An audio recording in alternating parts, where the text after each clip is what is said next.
Splatoon 2 is my least favorite Splatoon game. Of course, I'm not saying that it's bad. I mean, look how many hours I have on it. It's obviously a decent game, but as many have already said, it's basically Splatoon 1.5. In my opinion, it doesn't change enough from Splatoon 1. Tough and ranked matches barely have any changes. Salmon Run was cool, when it was open. Base story mode just felt lackluster with a predictable plot and boring levels. Again, I do think Splatoon 2 is a good game, but it's my least favourite game because it hardly changes much from Splatoon 1 and just feels kind of lame in my opinion. So when I heard that Splatoon 3 was coming up during a Nintendo Direct, I was like, damn, already? I thought we wouldn't see the next game until the Switch died or until we got the next console. But I mean, other companies like Activision and EA release the same game every year with slight differences, so I guess it's not really surprising. Anyways, I wasn't really excited about Splatoon 3, but I knew I was going to buy it simply because I needed to complete my collection. So I didn't really pay much attention to the trailers, and I just bought the game. And what did I think when I bought it? I was pleasantly surprised. Splatoon 3 took everything it learned from 1 and 2, put emphasis on what worked and removed what didn't. It added many quality of life changes that made the game feel better, and a story mode that threw so many surprises after surprises at me, both in terms of gameplay and story. And with all these factors, I think I can gladly say with a whole heart, Splatoon 3 is fantastic.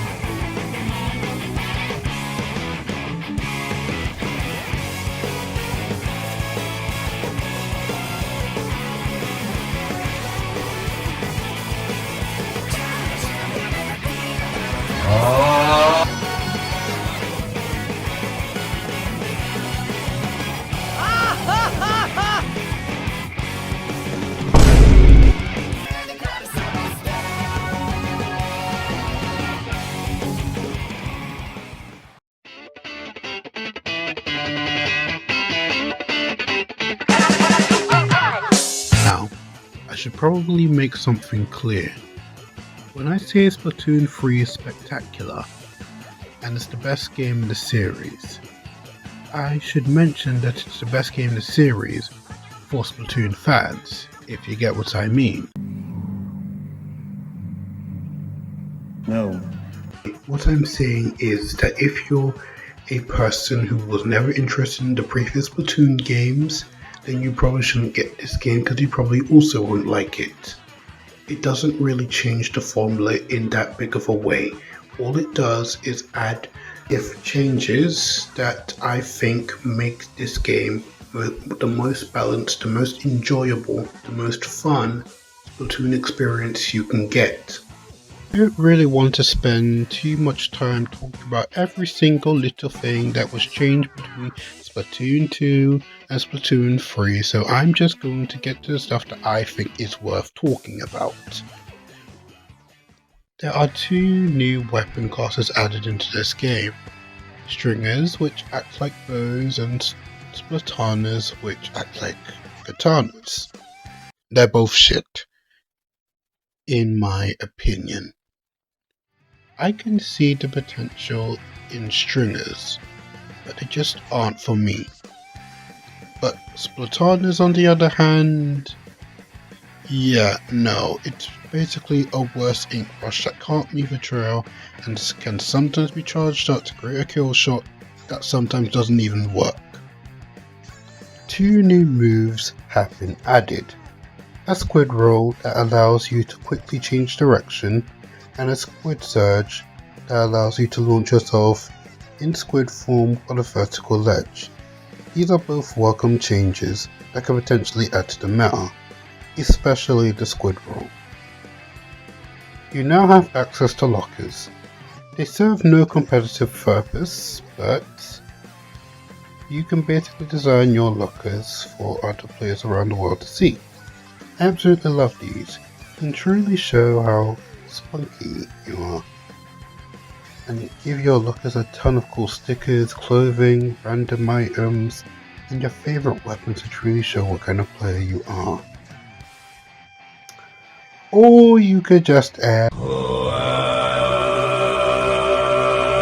You can buy more stuff for your lockers from this new store called Hotlantis. By the way, the girl at Hotlantis is Harmony from the in-game band Chirpy Chirps. Nothing of relevance, I just thought that's a nice little detail. You can also edit your name tag with an assortment of background, stickers and titles. Again, this is just a nice little detail. Certain anarchy battles have been changed, to put it simply. For example, in Clan Blitz you now only need 8 clans in order to make a football, or a rugby ball as you say over here in Britain. And for Rainmaker there's now been a checkpoint system which basically prevents you from just running straight to the goal and finishing a Rainmaker match in 30 seconds, which I like because it gives the opposing team a better chance of making a comeback. The ranking system has been changed yet again, and personally I think that it's better than it's ever been before. Like in Splatoon 1, your rank is shared between all 4 modes, which means that you don't need to waste any time in Clan Blitz anymore. Anyways, you now have what's basically a stamp system and a leveling system in a way. It's kind of combined of both. If you get 5 wins, you get a bunch of points that helps you progress your rank a little bit more. And once you progress your rank high enough, you get to do what's called a rank up battle, where you have to play 3 games, and if you win all 3 of them, then you get to rank up from B to A or A to S. You get the picture. If you lose 3 times, well, you rank down significantly. Psych! Nope! I lied to you. What actually happens is much better. See, when you finish a lobby battle, whether it be a regular or a ranked battle, you get a few medals. Some medals are gold, some are silver. You're given these medals based on your personal achievements. How many enemies did you splat? How far did you take the Rainmaker? Were you the living beacon for your teammates to super jump to? So, even if you lose 3 anarchy battles, the game will rank how well you played as an individual, and you will still rank up. It'll be a little less than you would get if you got 5 wins, but it's still very good.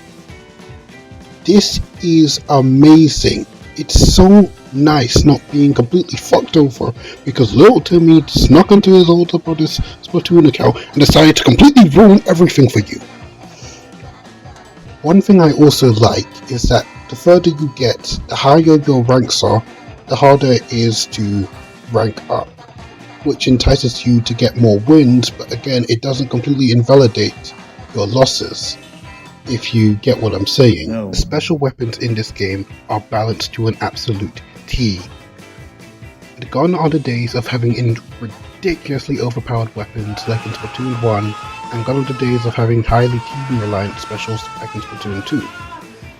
Almost all of the new weapons that have been added into this game are incredibly balanced in my opinion. For example, Wave Breaker can kill you in 3 shots, but you can very simply jump over the Wave Breaker or just destroy it.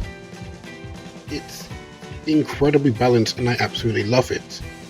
It can be good if you know how to use it well, but if you don't know how to use it well and just throw it willy-nilly, then it will get destroyed instantly and won't hurt any of your opponents.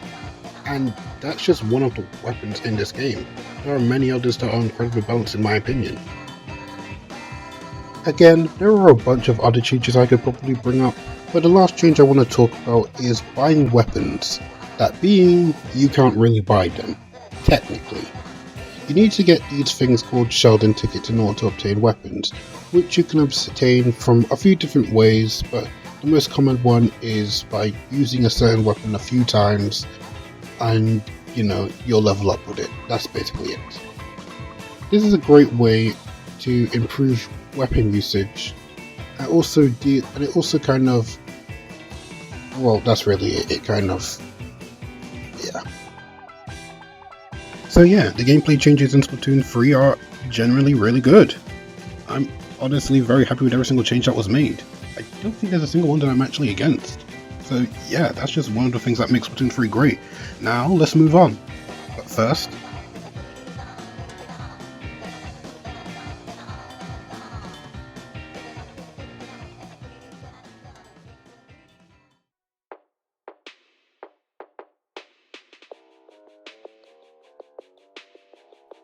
I know this isn't exclusive to Splatoon 3, but I really do love how well the Splatoon world is designed to make it feel a little more realistic. I think one of my favorite details in this is the fact that all the clothing in-game has its own brand name. Like, obviously, my favorite one is the Anarchy brand, because, well, But I do love how so many of the other brands do have their own little stories to them. There's this video right here that I think I'll link in the description that goes into detail, but there's a lot of really cool detail and lore around a lot of these brands. I think one of my favorites is the Tony Kensa brand, which is described as being a high-level brand, and Tony Kensa, the actual in-game character who we haven't seen yet, is actually apparently related to Marie, which is very interesting. It's also stated that Tony Kensa is a high-level brand, which can lead to a lot of associations to real-world brands. I'm not as precisely sure what Tony Kensa is supposed to be based on, but I've seen people make comparisons to Calvin Klein, although I kind of got more of Giorgio Armani vibes.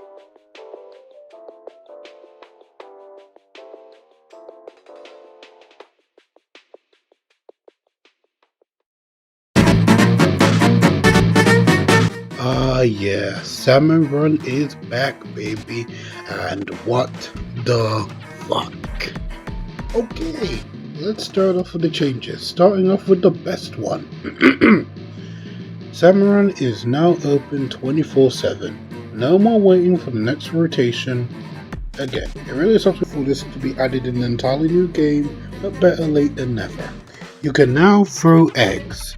Throwing eggs consumes ink, about as much ink as a bomb, so you need to be careful about how you do it. 2 new stages have been added. It's too early for me to have any opinions on them right now though. 4 new boss salmonoids have been added, and here is what I think about each of them. 1. The Flip Flopper. Flip Flopper drops a large ring on the ground which immediately gets covered in ink. It then spends a few seconds in the air before submerging in the ink ring. Any inkling in the ring while it submerges will instantly get splattered. You can counter it by covering the ring with your own ink before it submerges, causing it to be vulnerable, which you can then splat it. I think the Flip Flopper can be pretty easy as long as you're not getting overbeared. 2. The Slamming Lid. The Slamming Lid is probably the most annoying of the new enemies. It creates a force field that spawns enemies and can't be inked. If you step inside the force field, the slamming lid will slam you, which once again is an instant splat. To defeat it, you either need to use a long range weapon to take it out, or trick the slamming lid and move out of the way when it attempts to splat you, climb on top of it, and then, well, go ham. Again, the slamming lid is really obnoxious in my opinion. Especially the fact that it can create an entire area which can't be inked. Not to mention the fact that it spawns in other salmonoids, which just makes it obnoxious. Number 3. The Fish Stick. The fish stick is ridiculous. A bunch of flying salmonoids holding a giant stick plot stick onto some random spot in the ground and then proceed to fly around in a circle, spreading ink while singing a song.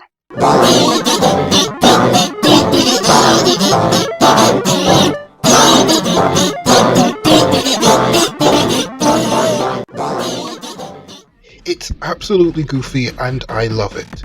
The ink from the flying fish doesn't do any damage, but it does cover a lot of ground, so get rid of them as soon as possible before they become a problem. Climb up the stick and spy all the salmonoids, and then poof, you get the golden eggs. The stick will stay around on the stage until the next wave, so feel free to use it if things start getting overwhelming. Until a fly fish or a stinger force you off. Finally, we have the big shot. What? Were you expecting a Spamton joke? Please, as if I'd ever be that predictable. Big Shot drops off a cannon on the beach and stuffs it with something. The shot it fires goes into the center of the map and fires off wavebreaker-like waves. Defeating the Big Shot is as simple as shooting it with ink until it splats. Similar to the fish stick, his cannon stays around on the stage till next wave, so you can use that cannon to fire off eggs and bring them closer to the basket. Along with the pre-existing events, there are now two new ones. Mudmouths. Mudmouths appear at random places in the map and spit out salmonoids, defeated by firing bombs into its big mouth. Sometimes golden mudmouths that spit out chohooks will spawn and they will drop even more eggs. Overall, Mudmouths is a pretty fun what the hell. Yeah, so while I didn't personally experience this myself, there was a glitch where Mudmouths started going at breakneck speeds, which would basically make them unkillable. It's been patched out, but Jesus, this looks terrifying. Finally, we have what is probably my favourite new mode, Giant Tornado. This is a low tide exclusive and is heavily reliant on teamwork. A tornado has struck the low tide and is causing salmonoids to rain from the sky at certain points of the map. Anyways, a net full of golden eggs will also fall from the sky, and once shot enough times, will release a ton of eggs. Great, now all you gotta do is take it to the basket, right? Well, there's one small little issue. The tornado has caused a giant rock to block the shoreline basket, which means that the only other basket available is the one that's used for mid and high tide. Needless to say, it's a very long journey, so the best way to handle it is with teamwork. The best way to do this, in my opinion, is create a system where everyone brings the eggs closer and closer, and then have one person who starts delivering the eggs. If you get a team that knows what to do, which in my experience has been very often, this can be a very fun mode that requires a lot of thinking. Alright, I think that's everything. Good job, team. Oh. No. Yeah, I forgot about you, didn't I? Sometimes, when you complete all 3 waves, before you complete the game, you are forced to fight a King Salmonoid. Currently, the only one that's available is this Godzilla wannabe. You have to defeat it by throwing golden eggs from the boss Salmonoids at it. If you beat it in time, you'll not only get an increase in your pay, but you'll also get these scales, which you can exchange for unique tags, stickers, and even different coloured Salmon Run uniforms. I don't know what the devs did here, but my god, every single Salmon Run feels like a constant fear of life and death. With much more death. I swear it wasn't this difficult in Splatoon 2. What happened here? In fact, I actually went back to Splatoon 2 just to check. And yeah, there's much less Salmonoid. It's much less chaotic. What happened here? But you know what? I've actually seen a lot of people online who are actually quite happy that it's a lot more difficult. I've seen some YouTubers who say that it's better this way, and hopefully I might be able to see things their way soon, because I do like a challenge. I always do try picking hard mode in video games, so I get it. And hopefully if I get better teammates in the future, when more people start understanding how the game works, myself included, I'm not completely oblivious to how I play. I do hope that Salmon Run Next Wave will become much better in the future.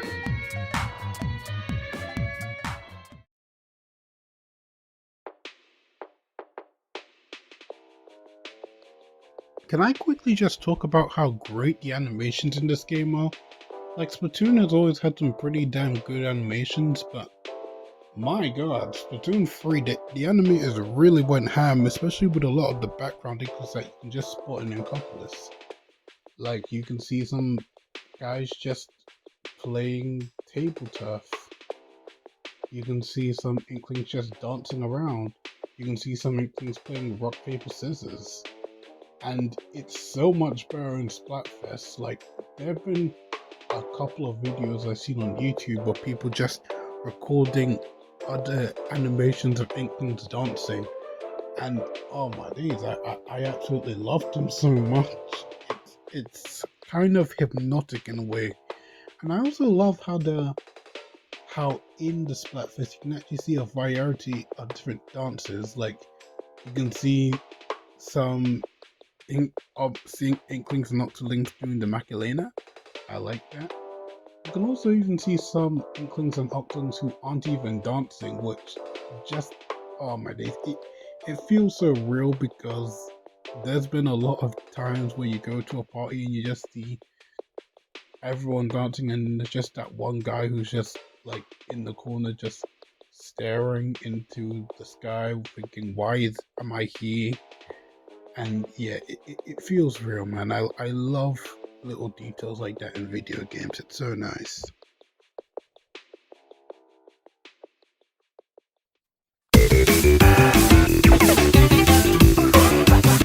Warning: this video from this point onwards will contain full spoilers for Splatoon 3 story mode. You have been warned. Alright. Are they gone? Well, in that case, holy crap! Splatoon's 3 story mode was great. And what I love about it so much is how it starts off so, how do I say, deceptive. It starts off with a few tutorial levels that pretty much give the feeling of the original 3 games, or the original 2 games I meant. And everything feels normal for the most part. It feels like everything just feels the same. Like, it gives you basic tutorials, it gives you short levels, everything feels like it felt in the previous Splatoon games. But then something weird happens. Octavio shows up. And I'm like, okay, something's definitely not right here. Like I said earlier, I didn't really watch any of the previous trailers, so I didn't know what was to come. Anyways, I make quick work of Octavio, and he explains that he doesn't have the Great Sapfish, which explains why he was so easy to defeat. Then, all of a sudden, the ground erupts, Cuttlefish gets lost, and... deep cuts? Okay, now you have my attention. Anyways, you wake up in a world called Alterna. I'm not sure if I'm pronouncing that right, so correct me in the comments. Where you find Kelly, Besco, and Agent 3, who has now been appointed to captain of the Squid League. I don't know how they became captain when they barely speak, but whatever. Anyways, the task is to find Old Cuttlefish and investigate Alterna. Alterna takes notes from the Octo expansion by having levels that are more focused on challenge rather than simply getting from A to B, and I absolutely love these. These levels are so good, having interesting and engaging challenges. For example, Deadly Dance, where you have to survive for a minute with these wave-breaking stamps. Some levels, to my surprise, were actually difficult to the point where I could feel sweat on my hands. For example, I'm using a speckled muse. Like, my god, I played that level with a charger and it was pain. And those aren't birds with a scuffer, Jesus Christ, man. Oh boy, let me tell you. And to the person who thought that last block falling down, lock your doors, I am coming for you. As well as having the returning sunken scrolls, providing lore and fun little jokes, you now have something called the Alterna logs, which provide lore to the history of Alterna. You know you're in for something great when the first log is literally called The Fall of Humanity.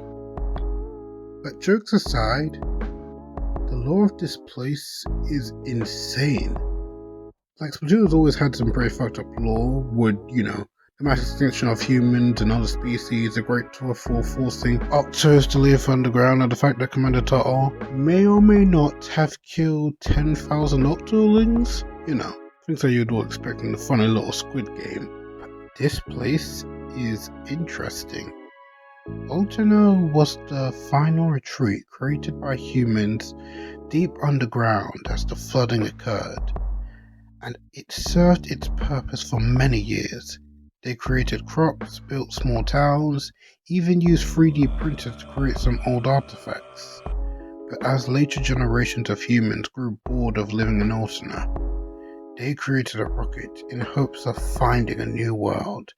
The older generations of humans warned them not to do this, but they basically replied with the profound words of "Shut up, boomer." But the first time they tested the rockets, the thrusters fucked up, causing a chain reaction that led to the rocks and debris of Alterna crushing down, killing the remaining humans. Damn, that is fucked up. Anyways, deep cut! I have to admit, I could have never expected these guys to be the minor villains of the game, much less Team Rocket wannabes. I mean, they literally blast off in the air once you defeat them. On the topic of those boss fights, they are pretty enjoyable and somewhat difficult. And by that I mean I died on Shiver's boss fight once, but you know, it's still nice having a boss that can actually give you a run for your money. And my god, bro, Mr. Grizz being the main villain of the game, that was an amazing twist. It's actually insane that Nintendo took their time by giving us clues of its true intentions in Splatoon 1 and then going through with them in Splatoon 3. For example, in Splatoon 2, the last Salmon Run stage that was added in the game was the ruins of Polaris, or Polaris, I'm not sure how it's pronounced. An abandoned rocket ship launchpad, and in the last Alterna log it explained that Polaris was the ship that Grizz was on. That's an amazing attention to detail. Anyways, the boss fight with him is okay. This section is getting kinda long, so I'm just gonna drop off some cliff notes here. 1. The jokes in the story mode were pretty funny.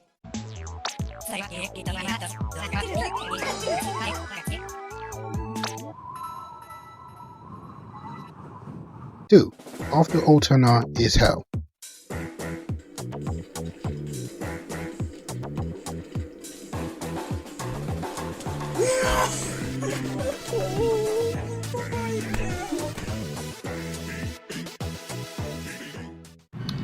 3. That bad ending was cinematically cool. I love that.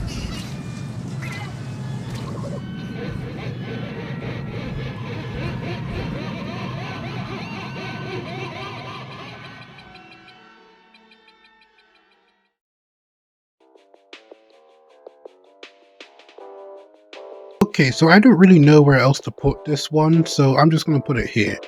Let's talk about the setting of Splatoon 3. Chaos breeds creativity. Chaos destroys the familiar. It's the bedrock that moves you forward creatively into your future. A quote from Helen Harkness. I think. Look, I just looked up some quotes on Google. I don't even know who Helen Harkness is. In Splatoon 1, the final Splatfest was Kelly vs. Marie. Marie won the Splatfest, like she deserved to, and in Splatoon 2 story mode, Marie played a huge part in the story. Splatoon 2's The Last Splatfest, the actual Last Splatfest, was Chaos vs. Order, in which Chaos won. So, the Splatoon team at Nintendo had to make the next game themed around Chaos, which I was honestly kind of worried about. But the way it's presented here is interesting. Splatland feels like a chaotic place, more on the idea of the lack of organization and order, but this doesn't necessarily mean that it's some Mad Max type universe. It feels more like a town of anarchy and freedom. It shows the good side of what a lawless society could be like, and I think this is emphasized most with the inclusion of Deep Cut. Shiver, Fry, and the big fella here feel like the epitome of chaos. The Squid Sisters took inspiration from Japanese pop stars, while Off the Hook took inspiration from American pop stars. But Deep Cut take inspiration from multiple countries. Shiver takes inspiration from Asian but mostly Japanese culture, which can be seen by the fan that she always carries around and the heavy makeup around her eyes. Fry is inspired by Middle Eastern/Indian culture, which can be seen during her boss fight, where she controls her eels with a woodwind instrument, similar to Indian snake charming. And yes, in certain countries, large foreheads are often a symbol of intelligence, which is likely why Fry has the entire universe on her head. According to the wiki, Big Man mainly composes the songs the girls sing. Big Man takes inspiration from Brazilian culture, which can most certainly be heard in songs like Anarchy Rainbow. The chaos setting of Splatoon 3 could have been terribly edgy, but Nintendo knew how to add it in a way that didn't feel intrusive or obnoxious. And while we're talking about it, I also want to give a shout out to Alterna again. Some of these levels are amazingly designed, and it truly does feel like these are places where humans could have lived. Let me give a quick photo reel of my favorite designed stages and backgrounds.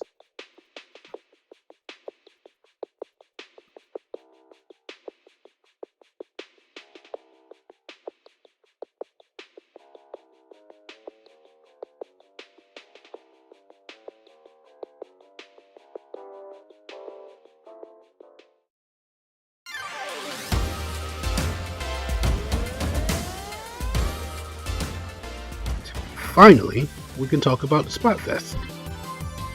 Like in the other games, once a month a special event known as Splatfest, which is basically worldwide turf war. However, there have been a few changes added, and by that I mean like three changes. 1. There are now 3 teams instead of 2. Very nice way of mixing things up. 2. The ranking system has been changed, now includes something called sneak points. Okay. Finally, the biggest change of them all, the one everyone was excited for. We now have a new mode in Splatfest called Tri-Color Turf War. This is where I put my footage of Tri-Color Turf War. If I had any! Listen, by the time of me recording and writing this script, there's only been one Splatfest with another one coming up soon. And through my entire playthrough of the Desert Island Splatfest, I did not encounter not one tricolor turf. Like, come on, man. But yeah, honestly, besides that, Splatfest is Splatfest. Nothing has changed. If you didn't like Splatfest before, you probably won't like it here. I myself have never really been the biggest fan of Splatfest. It did get kind of boring and repetitive after a while, but hey, that's just my opinion, so whatever. I guess we can spend a little bit of time talking about the music of Splatoon 3 too. I absolutely love the music in this game. I'm not sure if it's better than Splatoon 1 soundtrack, but it's certainly better than 2's in my opinion. The soundtrack of Splatoon has always been known for being incredibly strange and strangely incredible, and these songs are the epitome of that strange beauty. My favourite one of the lobby themes is Clickbait.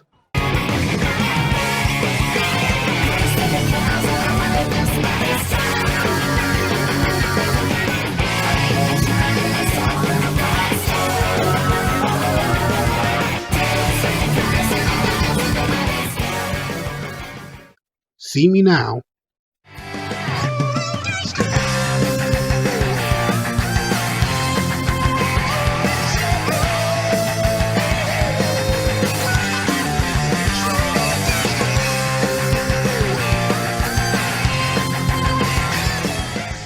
And Tentacle to the Metal.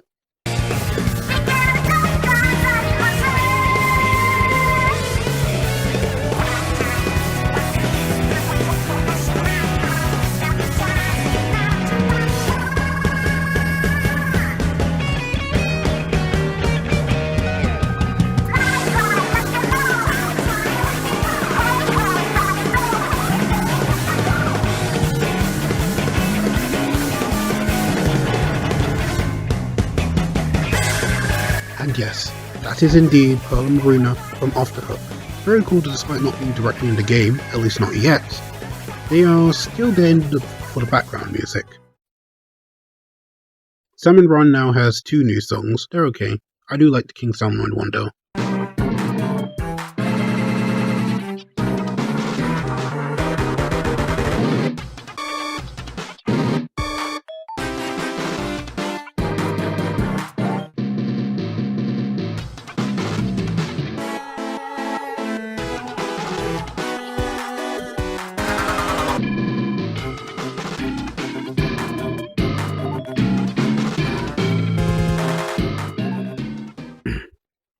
The story mode music is so damn amazing.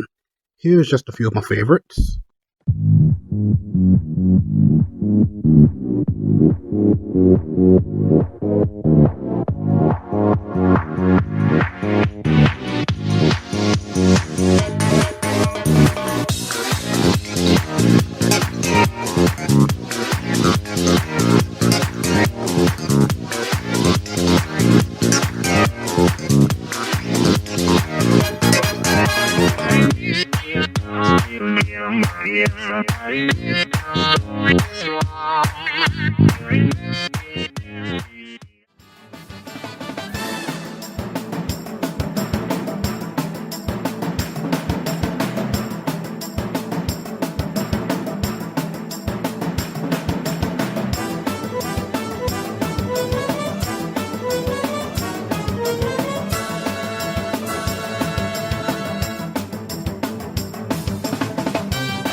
I think my favorite song from the Splatfest is probably Fins in the Air.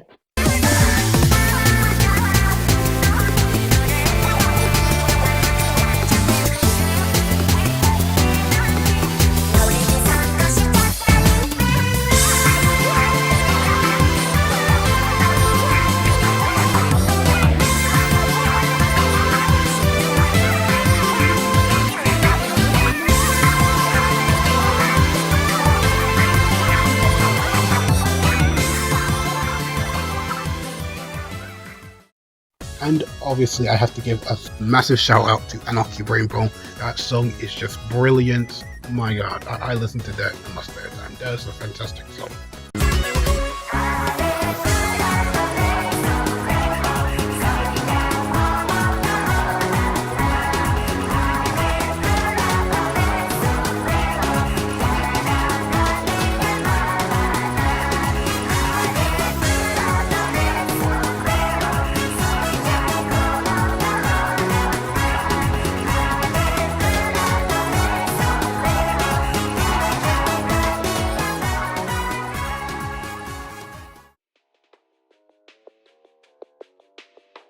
While we're on the topic of music, I'd like to give a huge shout out to the Splatoon devs for changing the victory and defeat music in this game.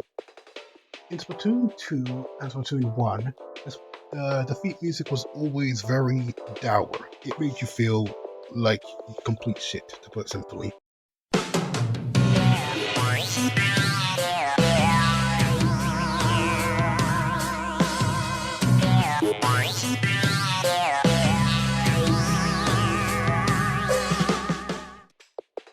But in Splatoon 3, the defeat music for both the Splatfest and the normal matches, such as Anarchy and Regular, was changed to something a little more upbeat.